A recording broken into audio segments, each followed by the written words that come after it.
오늘 우리들에게 주시는 하나님의 말씀은 마태복음 11장입니다. 2절에서부터 11절까지의 말씀을 제가 읽겠습니다.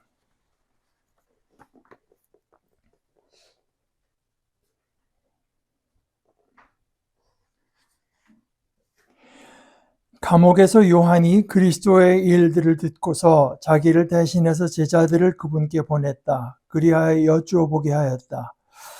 오신다는 분이 바로 선생님이십니까? 아니면 다른 분을 우리가 기다려야 할까요? 예수님이 그들에게 대답하셨다. 가서 요한에게 여러분이 듣고 보는 것을 전하세요.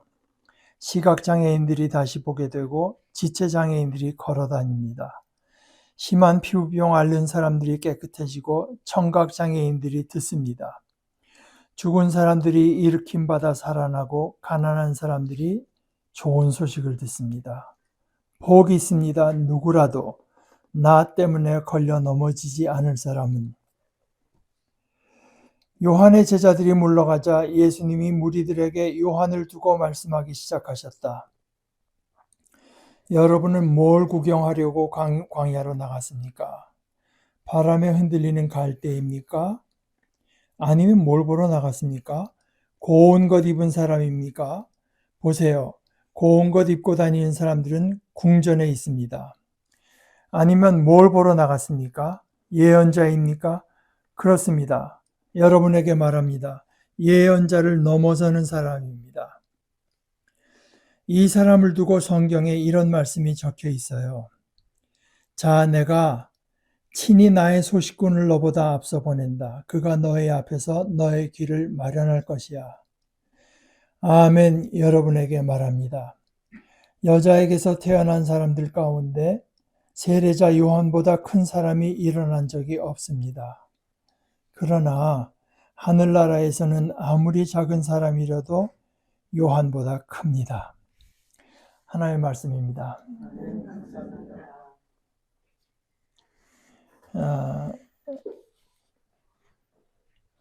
여기 이제 문법적으로 좀 따진 분들의 얘기는 11절에 아무리 작은 사람이라도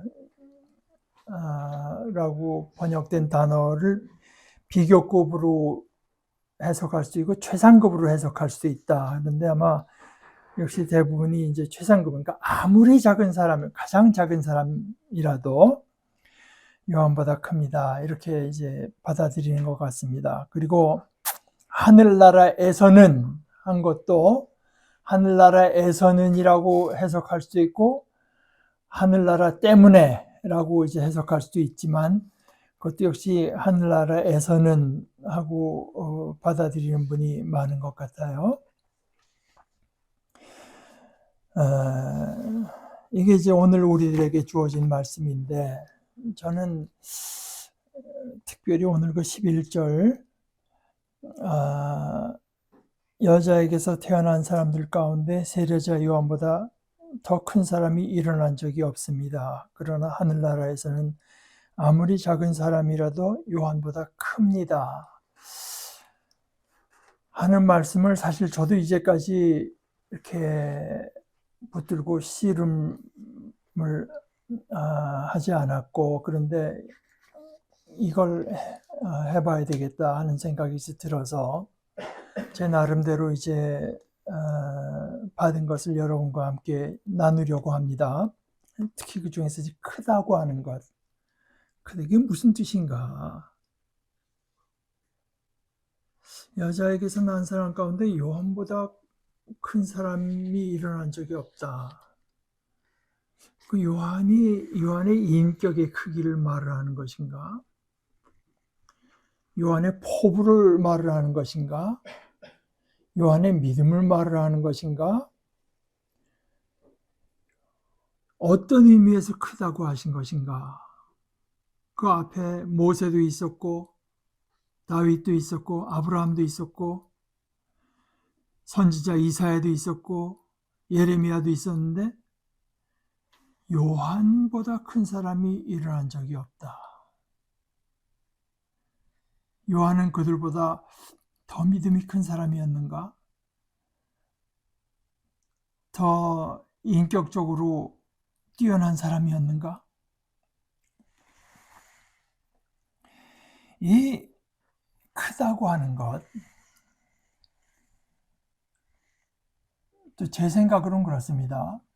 이게 이제 한 두 가지 용례가 있는 것 같아요. 우리가 늘 말하는, 우리 인간들이 말하는 크다고 하는 건 다 비교해서 하는 소리죠. 저는 어려서부터 크다는 말 많이 들었는데, 근데 뭐 그것도 다 비교해서 하는 말 아니겠습니까?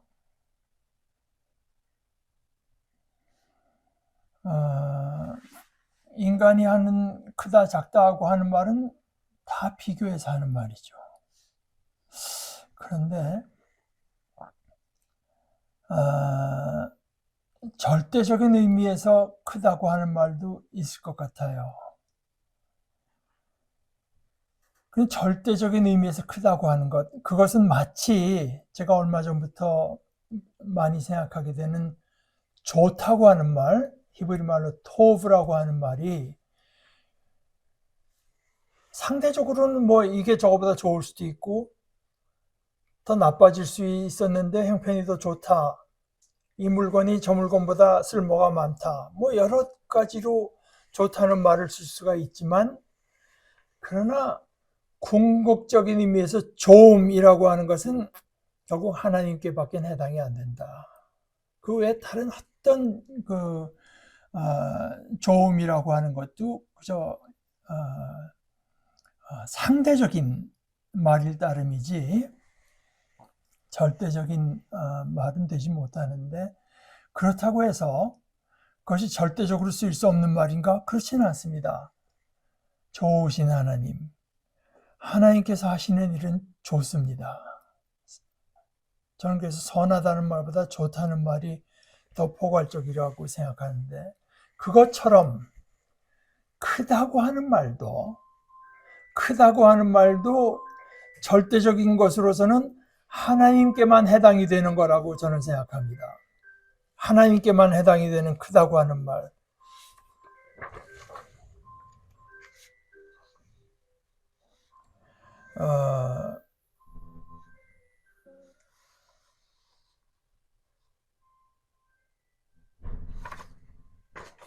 시편 95편 3편, 야훼는 크신 하나님이시고 모든 신들 위에 크신 임금님이니까요.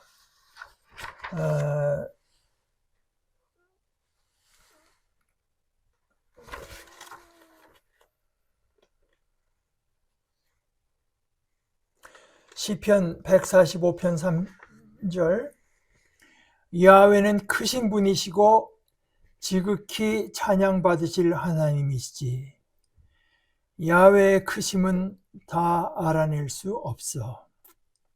이런 의미에서 하나님이 크시다고 하는 것은 다른 무엇과 비교해서 크다는 뜻이 아닙니다. 제가 이해하는 바로는 그렇습니다.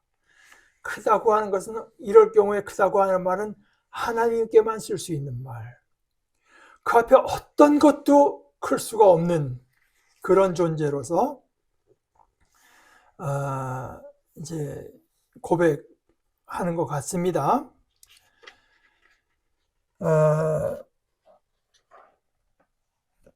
그래서 어거스틴 같은 이가 자신의 그 고백록 첫머리를 이렇게 시작합니다. 주님, 당신께서는 위대하시고 크게 찬양받으실 분이십니다. 여기서 위대하다고 하는 말은 이제 라틴어 원어로 마그누스, 영어로 메가 뭐 이런 것이고, 지금 시편 같은 데 쓰이는 말은 히브리 말은 저희 가돌이라고 하는 것인데, 주님 당신께서는 크십니다. 크신 분이십니다. 그리고 크게 찬양받으실 분이십니다. 당신의 권능은 크고 당신의 지혜에는 수량이 없습니다. 그리고 사람, 곧 당신이 만드신 이 창조계의 아주 작은 조각 하나가 당신을 찬미하고 싶어 합니다. 물론 사람을 말하는 거죠. 사람은 자기의 죽을 운명을 메고 다니며 자기 죄의 증거와 당신께서 오만한 자들을 물리치신다는 그 증거를 짊어지고 다닙니다. 그래도 사람, 곧 당신 창조계의 이 작은 조각 하나가 당신을 찬미하고 싶어 합니다. 근데 그 마음조차도 당신을 찬미해 즐기라고 일깨우신 이는 당신이시고, 당신을 향하여 저희를 만들어 놓으셨으니 당신 안에 쉬기까지는 저희 마음이 안달합니다. 이것이 이제 올해 새로 성염이라는 분이 번역한 번역인데, 참 그 번역이 좋아서 제가 당신을 찬미해서 즐기라고 일깨우시는 이는 당신이시고 당신을 향해서 저희를 만들어 놓으셨으니 당신 안에 쉬기까지는 저희 마음이 안달합니다. 저는 참 좋은 번역이라고 이제 생각합니다. 사실 인간은 작죠. 그걸 누가 부인하겠습니까? 제가 여러 사람들이 보고 참 너무 그 많이 배웠다고 해서 저도 이제야 돼서 그 칼 세이건의 코스모스를 사놓고 읽다가 저는 사실 그 첫 페이지에 걸려가지고 지금 잘 진도가 안 나갔는데 그게 왜냐면 근데 그 책 선전에 보니까 그 읽는 연령이 8에서 10이라고 돼 있어요. 그러니까 8에서 12세는 아니겠고 8학년에서 12학년 아닐까 이제 그렇게 생각하는데 지금 와서 읽으려니까 좀 자존심이 상하지만 근데 거기 이제 저 앞부분에 뭐라고 말한 데가 저한테 이제 걸리냐 하면은 칼 세이건이 이렇게 말합니다. 우리의 조상들은 이 세상을 이제 이해할 때 이 우주라고 하는 것을 이제 그들의 상상으로는 우주가 뭐 그렇게 크지 않고 좀 고풍스럽고 뭔가 단정하고 그 안에 뭐 여러 가지 그 메소포타미아 지역의 신들, 뭐 아누, 뭐 에아, 사마시, 샤마시 이런 힘들이 이제 그 우주를 다스려서 그래서 그 우주 안에 인간들이라고 하는 것이 굉장히 중요하고 힘을 쓸 수가 있다. 중심적인 역할은 아니래도 상당히 중요한 이제 역할을 하고 있고 우리는 그 별로 그렇게 크지 않은 우주와 아주 밀접하게 이제 묶여 있는 존재로서 우주를 이해했다.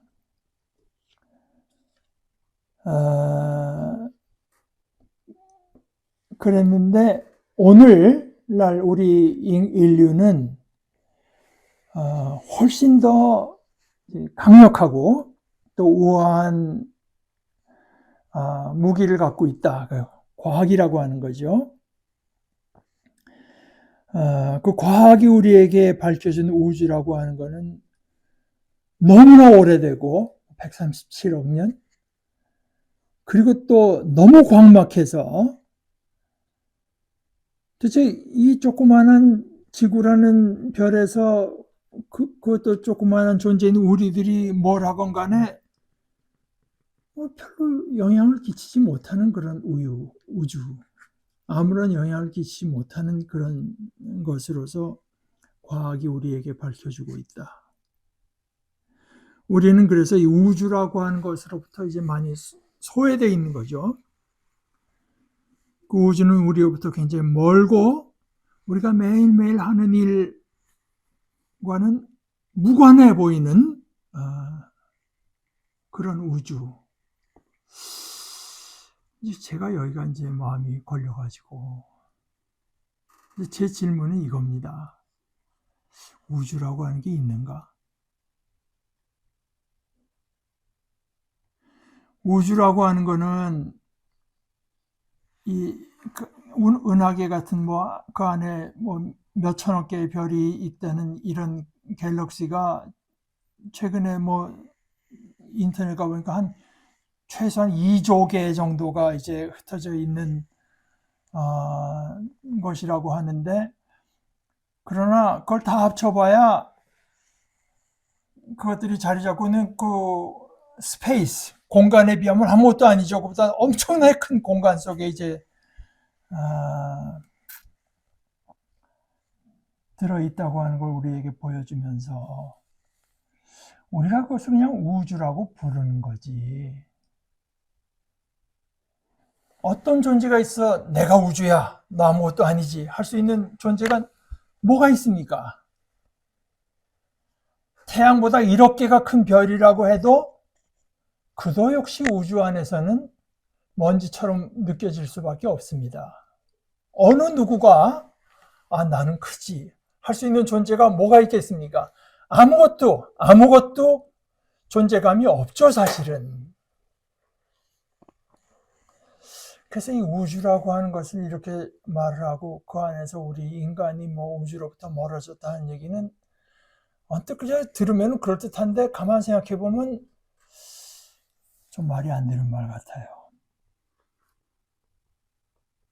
이 코스모스, 우주라고 하는 것의 실체는 우주라고 해봐야 역시 그 광막함에 비하면은 작디 작은 것들이 엄청나게 많은 수로 게다가 그보다 훨씬 더 엄청난 공간 안에 놓여 있는 것을 우리가 부르는 말일 따름이지 어떤 존재라서 내가 우주야 할 수 있는 것이 과연 존재합니까? 그래서 옛날 원시인들은 그렇게 작고 뭐 우리가 어떻게 해볼 수 있는 우주에 대한 느낌을 가졌는데 요즘 현대에 와서 과학이 밝혀진 것을 따르는 우주는 그 안에서 정말 뭐 사소하다는 말 자체도 사치스러울 정도로 작은 존재라고 하는 걸 이제 느낄 수밖에 없다. 그랬는데 그러면 성경은 어떤가? 성경은 그 고대인 이 양반이 말을 하는 것에 따르면 당연히 고대인의 그 생각을 가져야 될 텐데요. 고대인의 느낌을 가져야 될 텐데 성경은 이렇게 말을 합니다.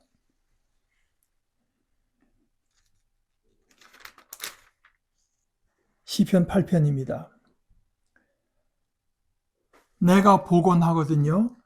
주님의 하늘과 주님 손가락으로 만드신 것들을 달과 별들도요. 주님이 마련해 두신 것들입니다.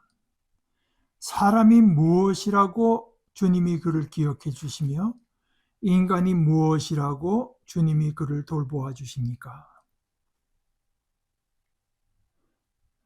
이 칼 세이건이라는 분은 고대인은 굉장히 우주를 뭐 우리가 그저 상당한 지분을 차지하는 걸로 느꼈다고 하지만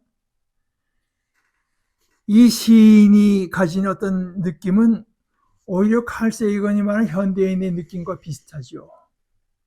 하늘을 쳐다보고 별과 달을 보니까 암만 생각해도 인간이라고 하는 건 뭐 하나님께서 괴념할 필요가 없을 정도로 작은 존재들 아닙니까? 하는 그런 고백 아니겠습니까? 그런데 칼 세이건이 거기서 그치는 것이 아니라 그렇게 우리랑 네오카리만큼 우리를 무시해도 될 만큼 엄청난 우주지만은 그러나 과학이 또한 밝혀낸 것은 이 우주라고 하는 것이 거진 어질어질할 정도로 황홀할 정도로 참 굉장할 뿐만 아니라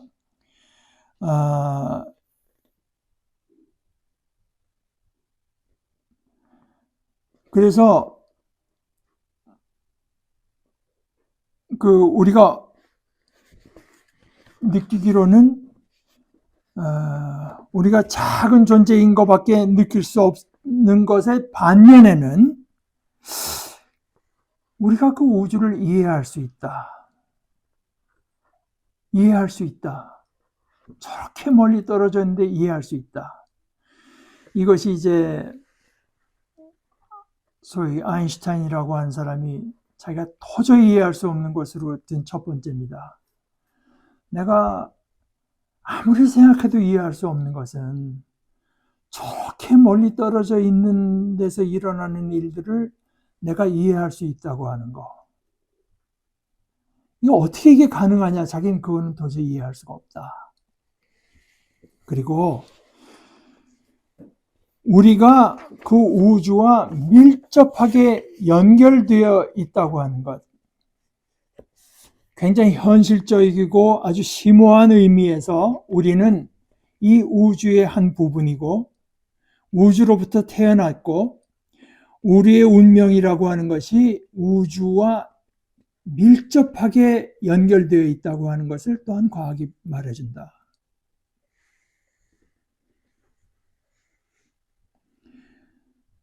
우리 인간에게서 일어나는 일들, 세포 안에서 일어나는 일들, 모든 사건들, 이것이 우주와 관련 없이 따로 떨어져서 일어날 수 있는 일들이 없다. 자기가 이 책을 통해서 그것을 한번 탐구해 보고자 한다. 이제 그런 얘기를 합니다. 그러니까 우리와 우주는 연결되어 있다. 또는 관련이 있다. 더 나아가서 어떤 의미에서는 일체감을 느낄 수밖에 없다고 하는 것을 또한 과학이 우리에게 말해준다. 우리가 이곳에 하나의 생명체로서 생겨나고 우리가 에너지를 받고 우리의 생명이 가능하게 된 것이 다 우주에서 일어나는 일 때문에 일어나는 일이기도 하다. 이런 거죠. 연결성, 관련성, 나아가서 어떤 의미에서 일체감. 이 세이건이 말한 우주로부터 태어나고 우주와 운명이 깊이 연결되어 있는 우주의 한 부분이다. 이것은 과학이 우리에게 보여주고 있는 것입니다. 그런데 여러분 지금 제가 말씀드린 걸 들으면 어떻습니까? 그걸로 충분합니까? 그게 다인가? 그렇지는 않습니다. 우선 이 연결성이라고 하는 게 극히 일방적입니다. 우리가 우주의 한 부분인 것은 틀림없지만 그러나 그렇다고 해서 그 우주를 이루는 우리가 어느 날 갑자기 없어지면 우주에 무슨 일이 생기나요? 아니 심지어 우리의 생명과 생존이 거기에 달려있다고 말할 수밖에 없는 저 태양 이런 게 없어져도 더 나아가서 이 태양이 속한 이 은하계 전체가 없어지더라도 그런 게 2조 이상이 있다니까.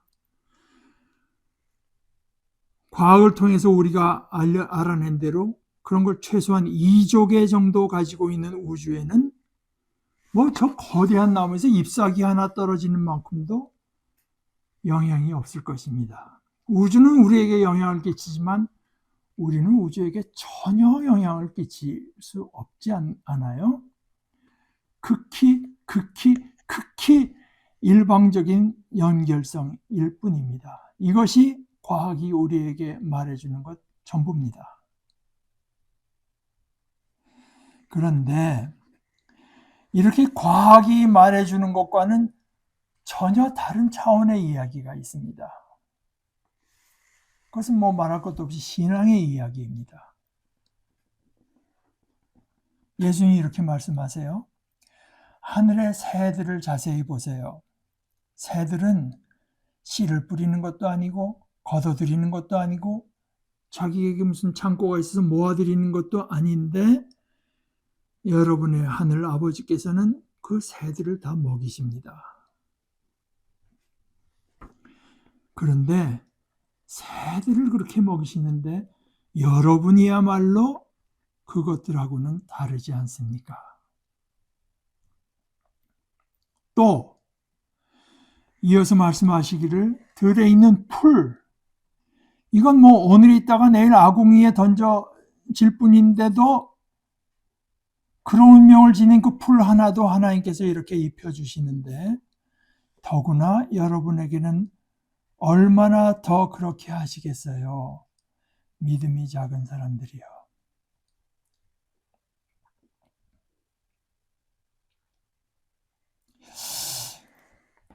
과학의 입장에서 보면은 이게 존재하건 말건, 아니 전 인류가 없어진다고 해도 우주가 마음 쓸 이유가 하나도 없을 정도로 작은 인간이라는 존재고 하나하나가 마음을 어떻게 먹고 어떻게 행동하는가, 어떻게 말하는가, 어떻게 이웃을 대하는가, 이것이 이 모든 만유를 지으신 주제의 중심된 관심사입니다. 이것이 신앙이 말해주는 것입니다. 이 절대자께서 우리 안에 사랑과 돌보심으로 계시고 우리는 그분 안에 사랑과 전적인 신뢰로 거하는 것, 이것이 바로 샬롬이라고 하는 이 절대자가 품으신 뜻입니다. 그분 안에 있는 사람, 그분의 관심사를 자신의 관심사로 삼은 사람은 더 이상 작지 않아요. 우리 인격이 훌륭해서가 아닙니다. 그분 안에 있기 때문에 작지 않은 것입니다. 사실 우리 인간들은 어렴풋이라도 우리가 얼마나 작은가 하는 것을 느끼고 있습니다. 1965년에 어느 날 고궁을 나오면서 라고 하는 시를 김수영 시인이 썼습니다. 이렇게 시를 좀 속된 표현이 나오지만 제가 시를 읽는 거니까 좀 양해해 주십시오. 왜 나는 조그만 일에만 분개하는가? 고궁을 나오면서 이제 저 왕궁 대신에, 왕궁의 음탕 대신에 50원짜리 갈비가 기름덩어리만 나왔다고 분개하고, 옹졸하게 분개하고, 죄송합니다만 설렁탕집 돼지 같은 주인년한테 욕을 하고, 옹졸하게 욕을 하고, 한 번 정정당당하게 붙잡혀간 소설가를 위해서 언론의 자유를 요구하고 월남 파병에 반대하는 이 자유를 이행하지 못하고 20원을 받으러 20원을 받으러 3번씩 4번씩 찾아오는 야경꾼들만 증오하고 있는가? 그러다 그 뒤에 아무래도 나는 비켜 서 있다. 절정 위에는 서 있지 않고 앞만 해도 조금쯤 옆으로 비켜 서 있다. 그리고 조금쯤 옆에 서 있는 것이 조금쯤 비겁한 것이라고 알고 있다. 그러니까 이렇게 옹졸하게 반항한다. 이발쟁이에게, 땅 주인에게는 못하고 이발쟁이에게, 구청 직원에게는 못하고 심지어 동회 직원에게도 못하고 야경꾼에게 20원 때문에 10원 때문에 1원 때문에 우습지 않느냐? 1원 때문에. 뭐래야 나는 얼마큼 작으냐? 바람아 먼지야 풀아 나는 얼만큼 작으냐? 정말 얼만큼 작으냐? 이 시인이 아주 싫어하는 것 중에 하나가 고지식한 말이라고 한 적이 있는 걸로 봐서 저는 여기서 나라고 하는 것도 김수용 씨가 나라고 했으니까 김수용이지 이렇게 받아들일 건 아니라고 생각합니다. 우리의 이야기를 쓴 거 아니겠습니까? 그 나가 김수용이 될 수도 있고 박기롱이 될 수도 있죠. 그런데 어떤 사건의 중심에 우리가 있지 못하다는 생각, 그래서 우리의 삶이 사소해지고 왜소해지고 그러면서 옹졸하게 반항하고 하는 모습들이 우리 속에 있다. 이것을 조금 다른 차원에서 말한 것은 역시 우리가 몇 년 전에도 나눴던 파스칼이죠. 사람이라고 하는 건 뭐냐? 그저 갈대, 그 자연에서 가장 연약한 존재다. 그러나 생각하는 갈대다. 사람 하나를 박살내자고 온 우주가 무장할 필요는 없다. 증기나 물 한 방울로도 얼마든지 죽일 수 있다. 인간이 얼마나 사소한 존재인가. 파스칼의 팡세에는 부지기수로 이런 표현들이 이제 나옵니다. 그러나 인간은 그렇게 자기가 작고 비참한 존재라고 하는 것을 알기 때문에 그 아는 만큼 우주보다도 더 귀하다 이런 얘기를 하는데요. 그러나 이 작다고 하는 자체는 우리에게 괴로운 일입니다.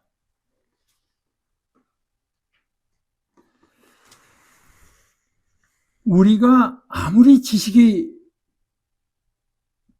발달하고 기술이 발달해서 우주의 비밀을 깨달아 안다고 해도 우리 인간은 여전히 작습니다. 그렇지 않아요?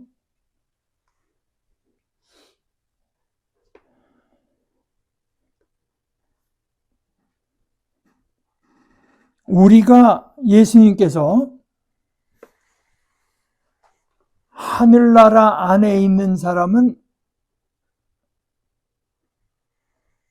가장 작은 사람이라고 해도 여자 가운데 난 어떤 사람보다도 위대 컸든 요한보다 더 크다고 하는 말씀은 지금 예수님은 요한에 대해서 말하고 있는 게 아닙니다. 우리에 대해서 말하고 있는 게 아닙니다. 예수님은 하늘나라에 대해서 말하고 있는 것입니다. 하늘나라는 그런 것이다. 요한이 큰 것은, 요한이 이사야보다도 크고 에레미야보다도 큰 것은 이제 하나님께서 예수 그리스도를 통해서 이루시는 일을 와서 증거하고 있기 때문에 큰 것입니다. 하나님의 나라와의 거리, 이게 가깝기 때문에 큰 거예요. 그러나 하나님의 나라 안에 있는 자는, 하나님 안에 있는 자는 그것보다 더 커서 이런 관점에서 보면 요한은 하나님 나라 안에 있는 자들 가운데 가장 작은 자보다도 더 작은 자가 되어버리고 맙니다. 하나님 나라는 그런 것입니다.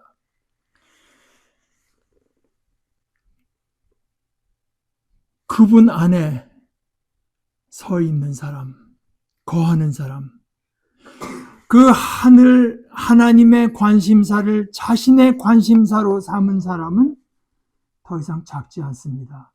하나님의 크심에 참여하고 있기 때문에 큰 것입니다. 주인집 자녀는 작지 않아요. 주인집 자녀에게 남다른 지식이나 힘이 있어서가 아니라 주인의 자녀이기 때문에 그런 것입니다. 그 집에 관련된 어떤 일로부터도 그 자녀는 소외되지 않고 제외되지 않습니다.